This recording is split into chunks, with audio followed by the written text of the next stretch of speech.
5 seconds. Start. Mr. Vice Chairman Sir, I thank all the honorable members for the constructive suggestion and valuable observation made by them during the discussion on the appropriation bill. The Minister for Finance, while replying to the general discussion on the budget, covered all the points regarding black money, price rise, etc.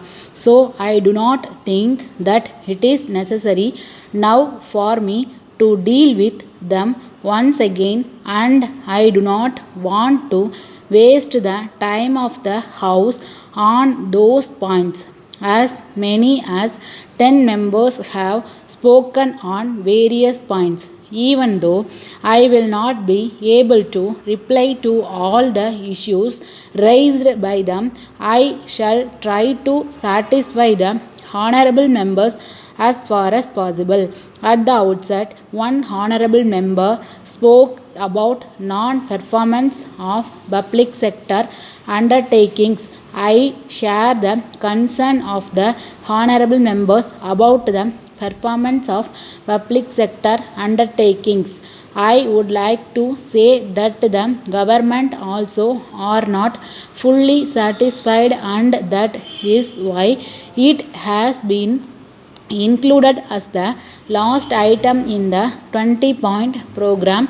I would like to point out that the last point deals with the improvement of the efficiency of public sector enterprises. I agree that there is a lot of scope for improvement. The finance minister, while replying to the general discussion on the budget, gave the details in this regard and expressed his dissatisfaction. As a matter of fact, he said that there should be improvement by turning up the administration. That should be done in the case of both the public sector undertakings and the banking sector. Then honorable members expressed their concern about the deficiency in administration. I am aware that honorable members raise various issues here. In all seriousness, members on that side and on this side expressed concern, but some of them are not present here now.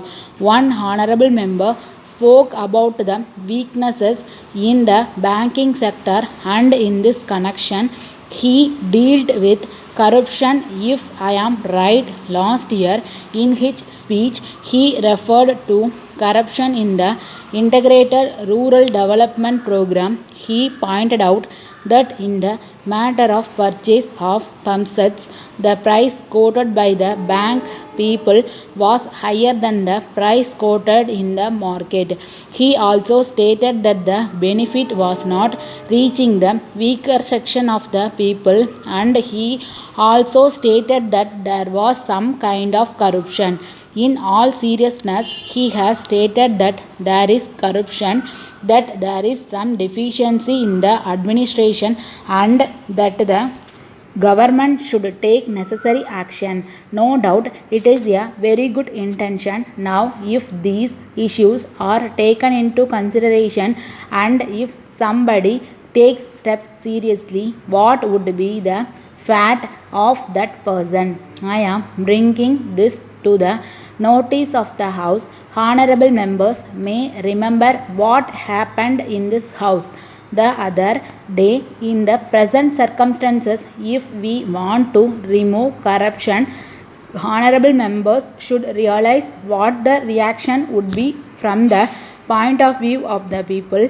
It is stated that there is an element of corruption, but what can the minister do when it is said that the benefit is not reaching the weaker sections? The people concerned are not identified correctly.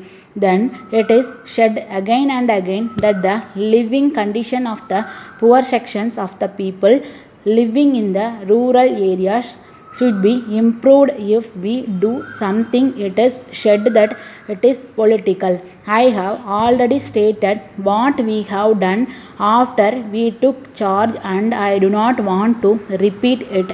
Letter from Secretary to Government Personal and Administrative Reforms Department, Chennai, to all heads of departments. Sir, the practice of deputing state government servants on foreign service has been in vogue for a long time. There are also rules and regulations governing their service condition on such occasions. Clarification have been issued from time to time on certain points with regard to such deputation. There was the practice of giving one stage promotion to government servants on such occasions.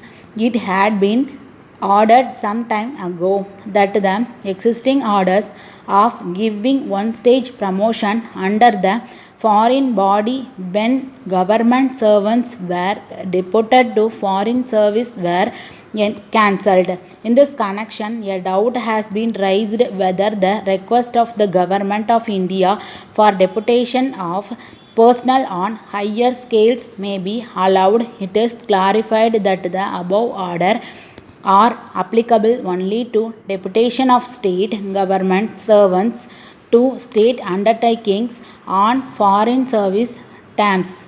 It may be pointed out that deputation of state government servants to the Government of India on higher scales is ordered only after obtaining the willingness of the government servants concerned, and the seniors who are not willing for such deputation will have no grievances. So it is clarified that government servants may be deputed to Government of India giving one stage promotion. This may be followed in the case of deputation of state government servants to Government of India. Yours faithfully. Stop.